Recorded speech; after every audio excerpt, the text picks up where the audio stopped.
الله الرحمن الرحيم والصلاة والسلام على رسول الله.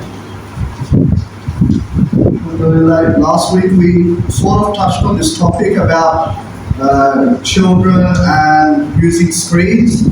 So today I want to also continue this topic but in a more broad sense. So I want to talk about the trick and the difficulty and the issues with raising children in the West in this day and age. So in the modern day and age, it's become a little bit harder. You know, things are not like the olden days where kids just follow their parents blindly. There's a bit more. There's a few more obstacles to raising children in this day and age. So we see from the Holy Quran that there's not a lot of advice when it comes to raising children. No like strict or blatant advice about raising children. Why? Because when it comes to raising children, the rules and the techniques, they change over time, depending on our situation and the time that we're living in and the country and the culture we're living in. Raising children can vary, and the techniques involved. So even though the Quran doesn't tell us blatantly how to raise children, but it gives us heaps of lessons. Many lessons can be derived from, for example, Surah Yusuf and Surah Luqman. I'm going to talk about some of the lessons when it comes to raising children, as mentioned in these two surahs. So first of all, in Surah Yusuf, first of all, there's 10 lessons, and the first lesson that we get from Surah Yusuf is the strong love between Yaqub alayhi salam and all his children. So Yaqub alayhi salam was a prophet who loved all his children very much and equally. Loved his children equally. At least outwardly, he displayed a lot of affection to all 12 of his children. He had 12 children. Yusuf alayhi salam and his brother Binyamin came from one wife, and then the other 10 brothers were half brothers of Yusuf and Binyamin. They half brothers meaning having the same father but different mother. Okay, because according to some riwayat narrations, Yaqub alayhi salam had 4 wives and so 4 children. So basically, even though the 10 brothers they threw Yusuf alayhi salam down a well. They threw Yusuf alayhi salam down a well.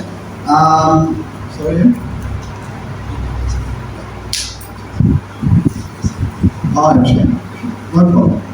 So even though Yusuf alayhi salam was thrown down a well by his brothers, but the father, Yaqub alayhi salam, did not expel the brothers, did not expel them, did not kick them out, did not banish them. Yaqub alayhi salam knew what they did, but he still demonstrated genuine love towards all the brothers.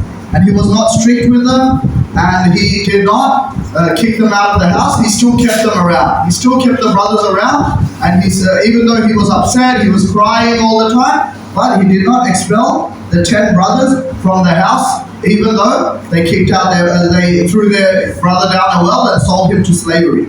So here's the other thing. So not only did Yaqub alayhi salam not display excessive anger towards the brothers, he also was so compassionate as a father that when Yusuf alayhi salam saw the dream, he saw a dream that 11 stars and the sun and the sky, they all prostrated towards Yusuf alayhi salam. He did not go and tell his friends at school or anyone else. The first person he came to was his father. So one scholar that I was listening today was mentioning that you need to be such a father that the children feel comfortable confiding in you. That whenever your children have a problem or they have some sort of experience that is confusing for them, they don't go to their friends, they don't go to their teachers, they come to the parent. Now you have to be such a parent that you don't rule with an iron fist. You don't treat your children like they're your slaves, and you treat your children like you're the boss and they have to listen to you. You can't be that type of father, because otherwise, if you're that type of father, whenever your child has a problem, they will feel too scared to come to you. They will feel too scared. They'll go to their friends. They'll go to their wrong people. They'll go to social media. They'll go to YouTube. They'll ask questions on the internet instead of coming to you. No, in the West, and in this day and age, children have so many challenges. They see something, and then sometimes they'll ask their parent, and then the parent is like, "What is this rubbish? Go away! This is fitna. This is haram. Don't talk to me about these things, and stop using the internet. Forget that you saw what you saw. Instead of answering the question, a child may see something about trans people on the internet. And then he comes to his father, and his father starts scolding him. How dare you go on the internet and you saw something about trans people? But, you have to be the type of father that when your child sees something, sees all these fitnas that we have, they come to the father, and the father has a nice and open conversation with the child and explains it to him nicely. Instead of being the type of father who's so strict that the child goes to someone else.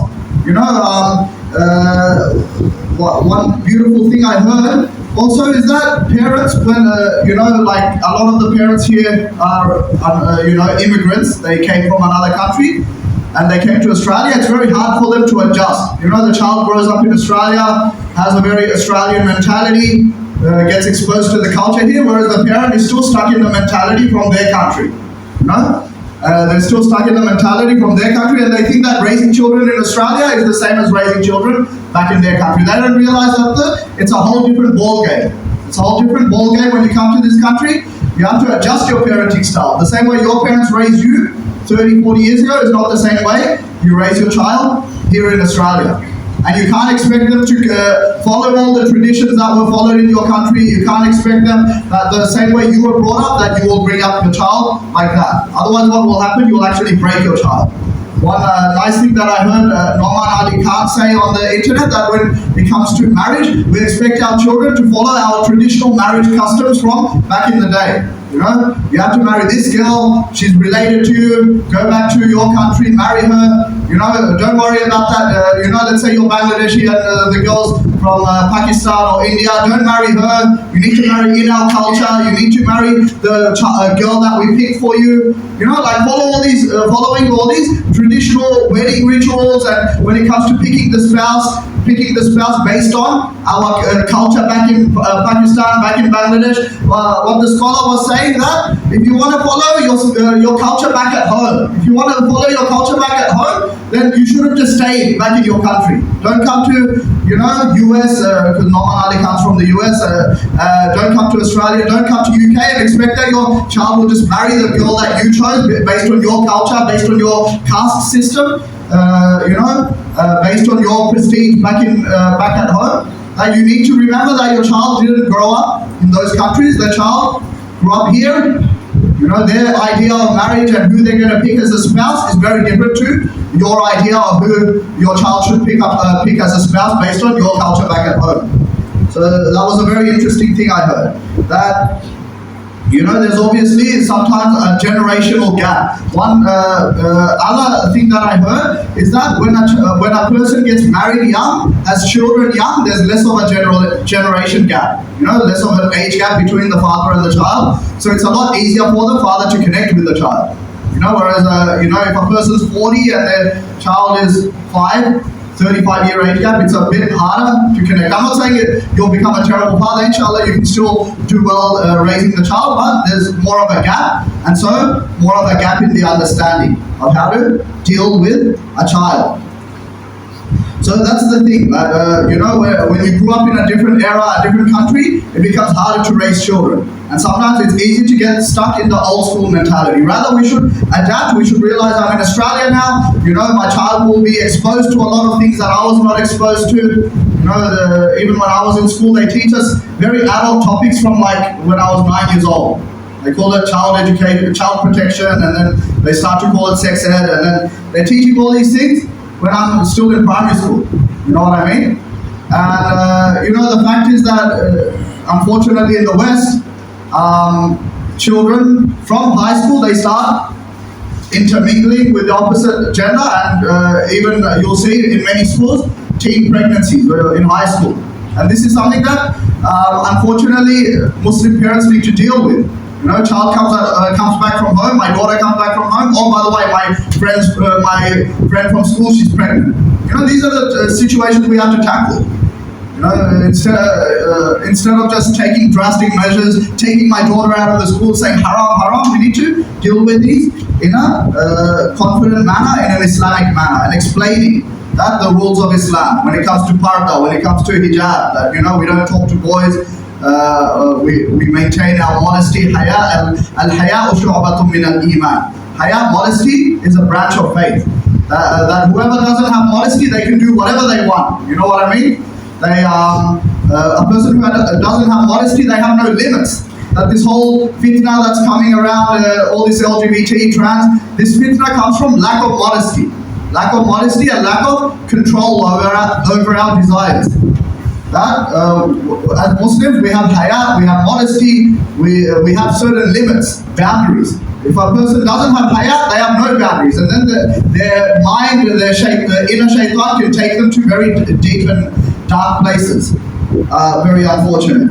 So this is the lesson that the Sheikh gave that your child has to be confident enough that they can come to you with personal matters. And they don't go to their friends and social media, because more than likely these people will misguide your child. Whereas if they come to you, you can give them the right guidance and the right tarbiyah, and obviously in a compassionate and an understanding manner. And then the other thing that the Sheikh mentioned is that don't treat your children unfairly. If you give a gift to one child, you need to give a gift to all children. Like Rasulullah sallallahu alaihi wasallam told the Sahaba when he was asked, radiallahu anhu, that I gave this gift to my son, do I have to also give similar gift to all my sons? He said that when you become old, wouldn't you like that all your sons treat you equally well? All your children take care of you. He said, of course I want all my children to be good to me when I'm older, take care of me when I'm older, be equal in their love to me when I'm older. So in that case, Rasulullah sallallahu alaihi wasallam said, if you want them to treat you equally when you're older and you're ill, then treat them equally when your children are younger. Don't show favors to one child over all the other children. Be equal in your love to all your children. Now obviously, if you have one child who's 18 years old, one child who's 6 years old, you can't really treat them equally, right? Maybe with an 18-year-old, you might need to give him a car or something like that. You can't really give a car to your 6-year-old. But what you can do is that when the 6-year-old becomes 18, you give them that similar gift. I gave a car to my 18-year-old to use. When my 6-year-old becomes 18, I should also give him a similar gift. So that the 6-year-old, when he becomes 18, he can't say that my older brother got this thing and I'm 18 and I'm getting nothing. I'm having to catch the bus or the train because I'm not getting a car. So you should never ever have your children feeling like this. That my brother or my sister is treated, like better than I am. Obviously when it comes to mirath, inheritance, the sons get double of their daughter, but in this dunya, in this world, you don't have to give double to your sons compared to your daughters. You should give equally in this dunya to your sons and your daughters. You should never ever make your daughters feel like your sons are, more appreciated. And that's why I was listening to, people who grew up in the West, but they have like desi parents. They were saying, the daughters were saying that our mothers treat our sons like they're so much better. Our son can make 100 mistakes and he's still like an angel for the mother. Whereas if the daughter makes one mistake, she's considered like a shaitan in the West, which is unfortunate. And ladies are saying this. This is real life examples. I'm not giving hypothetical examples. These are examples that I've heard in the community. That a girl was saying, I talk to my mother literally every day. I give her a phone call. My brother is lucky to talk to my mother for once every 2 weeks. Yeah, my mother always praises my brother, says that he's such a good brother, mashallah, he's such a good child, whereas I'm like the not so good child. Never praises me, never shows me affection. Okay, you should treat your sons and your daughters equally, and you should never ever make your daughters feel like they're less than your sons, or vice versa. At least outwardly you should treat your children equally. Obviously, inwardly, we can't control what's in our heart. Sometimes our heart gravitates towards one child, or even in the hadith of Rasulullah sallallahu alaihi wasallam, we see in the seerah that in the heart of Rasulullah sallallahu alaihi wasallam, his heart was more attached to Aisha radiallahu anha. in terms of his wives. But he still treated all his wives equally in terms of outwardly, giving them the same nafaqah, the same spending, the same provisions, and then also being equal in distributing the nights that he spent with each wife. So at least outwardly, you should try your best to show love to all your children and not favor one over the other. So the other thing that I would like to mention to finish off is forgiveness. To forgive your child. You know, when the brothers of Yusuf alayhi salam, they realized that our brother is now Azizul Misr, he's a governor in Egypt. What they did, they asked forgiveness from Yusuf alayhi salam, their brother. What did Yusuf alayhi salam say? La tathriba alaykum al-yawm. There is no blame or reproach for you on this day. He forgave them straight away. And then they said to the father, Yaqub, who was crying for so long and missing his son Yusuf, they said, قَالُوا يَا أَبَانَا اسْتَغْفِرْ لَنَا ذُنُوبَنَا إِنَّا كُنَّا خَاطِئِينَ. Oh, our father, seek forgiveness for us, seek forgiveness for our sins, as we have made a big mistake. And then what did the father say? He didn't say, how dare you throw my son down a well and sell him to slavery. What did he say? قَالَ سَوْفَ أَسْتَغْفِرُ لَكُمْ رَبِّي. Indeed, I will seek forgiveness for you from Allah subhanahu wa ta'ala. That he will seek forgiveness from Allah subhanahu wa ta'ala on behalf of the brothers. And إِنَّهُ هُوَ الْغَفُورُ الرَّحِيمُ. Indeed, Allah is the most gracious, the most merciful. See the compassion of the father towards the kids. He didn't scold them. He said that indeed Allah forgives all sins. You know, sometimes our kid makes a mistake. Astaghfirullah, you're destined for Jahannam. No, Allah forgives all sins. Inna Allah la yaghfiru an yushraka bihi wa yaghfiru ma duna dhalika liman yasha. Allah doesn't forgive that we do shirk with Him, but Allah forgives all sins that are below shirk, that are besides shirk. Allah forgives all other sins. So we should always tell our child, no matter how bad their mistake or their sin is, Allah will forgive you, and therefore the parent should always be forgiving to their children. So I guess the theme of this lecture today, compassion towards the children, understanding that they grew up in a different culture to me, and adjust accordingly, and adjust my parenting techniques accordingly, and not raise them like we're still in the 70s back at home. Subhanallah wa bihamdihi, subhanakallahumma wa bihamdihi. أشهد أن لا إله إلا أنت نستغفرك. Yeah, you can do the second one. Because I get it first.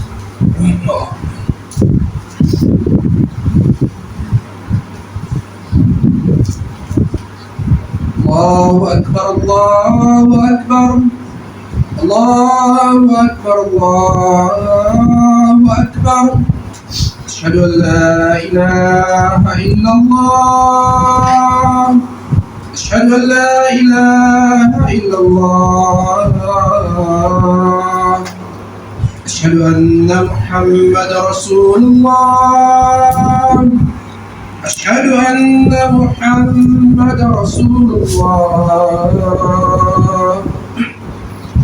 حي على الصلاة حي على الصلاة حي على الفلاح حي على الفلاح. الله أكبر الله أكبر. لا إله إلا الله.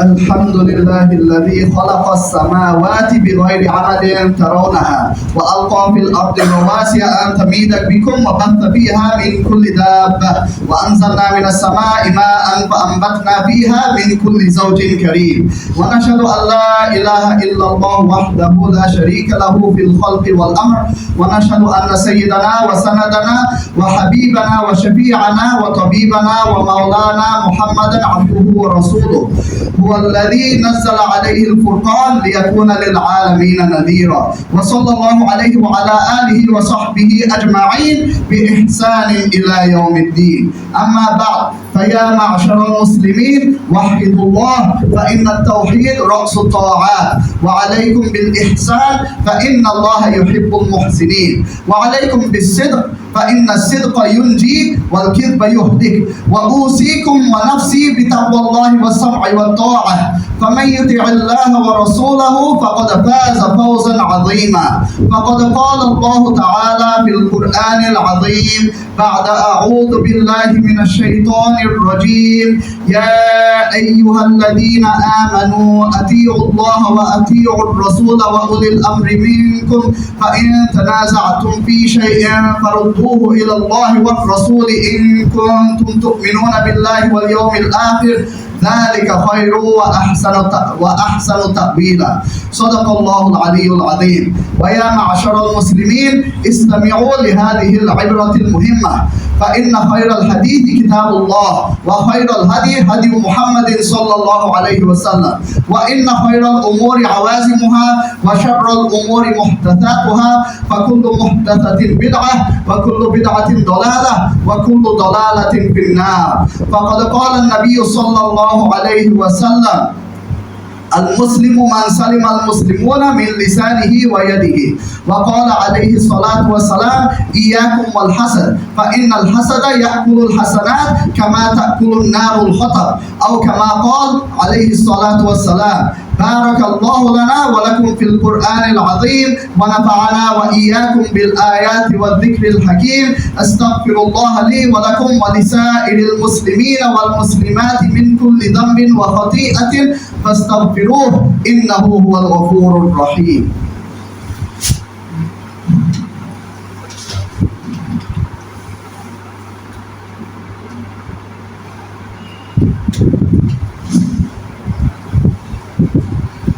الحمد لله نستعينه ونستغفره ونؤمن به ونتوكل عليه ونعوذ بالله من شرور أنفسنا ومن سيئات أعمالنا من يهده الله فلا مضل له ومن يضلله فلا هادي له ونشهد أن لا إله إلا الله وحده لا شريك له ونشهد أن سيدنا ومولانا محمدا عبده ورسوله أرسله بالحق بشيرا ونذيرا بين يدي الساعة فمن يطع الله ورسوله فقد رشد واهتدى ومن يعصهما فإنه لا يضر إلا نفسه ولا يضر الله شيئا فقد قال الله تعالى في القرآن العظيم بعد أعوذ بالله من الشيطان الرجيم إن الله وملائكته يصلون على النبي يا أيها الذين آمنوا صلوا عليه وسلموا تسليما اللهم صل على سيدنا محمد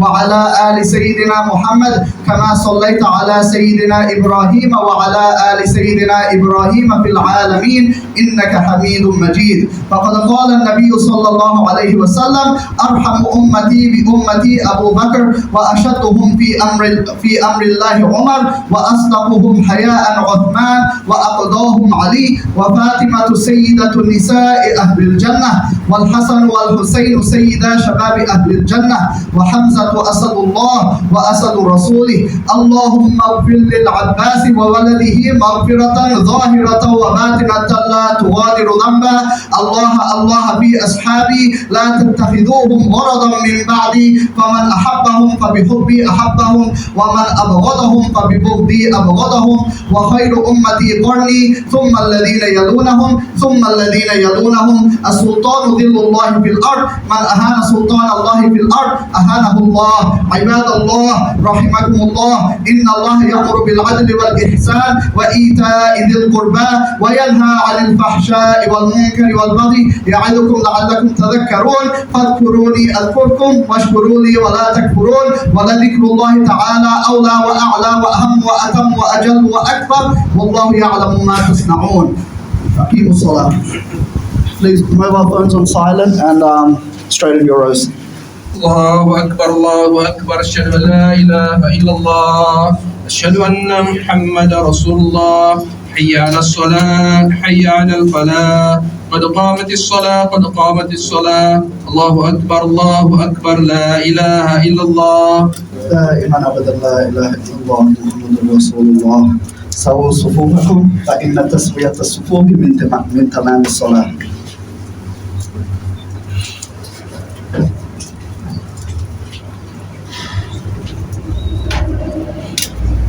Allahu Akbar.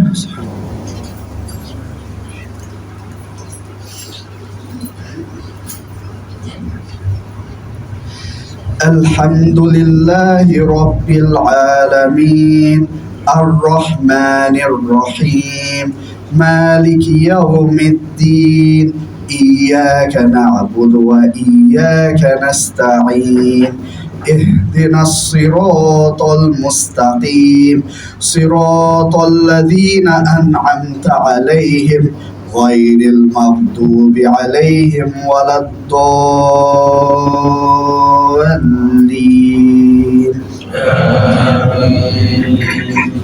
لا أقسم بهذا البلد وأنت حل بهذا البلد ووالد وما ولد لقد خلقنا الإنسان في كبد أيحسب أن لن يقدر عليه أحد يقول أهلكت مالا لبدا أيحسب أن لم يره أحد ألم نجعل له عينين ولسانا وشفتين وهديناه النجدين فلاقتحم العقبة وما أدراك ما العقبة فك رقبة. الله أكبر.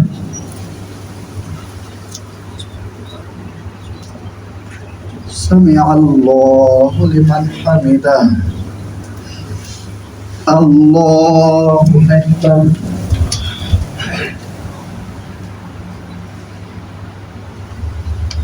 الله أكبر. الله أكبر.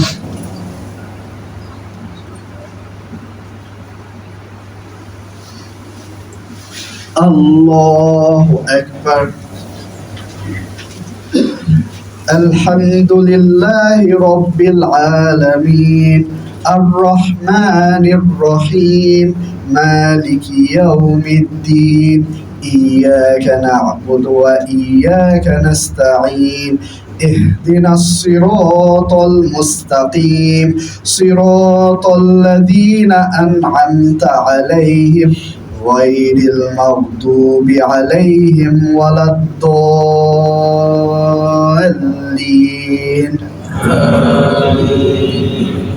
أو إطعام في يوم ذي مسغبة يتيما ذا مقربة أو مسكينا ذا متربة ثم كان من الذين آمنوا وتواصوا بالصبر وتواصوا بالمرحمة أولئك أصحاب الميمنة والذين كفروا بآياتنا هم أصحاب المشأمة عليهم نار مؤصدة.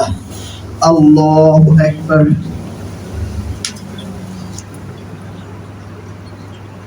سمع الله لمن حمده. الله أكبر.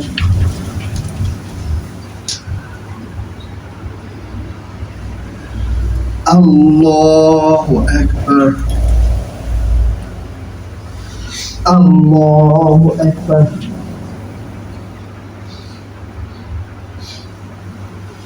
الله أكبر.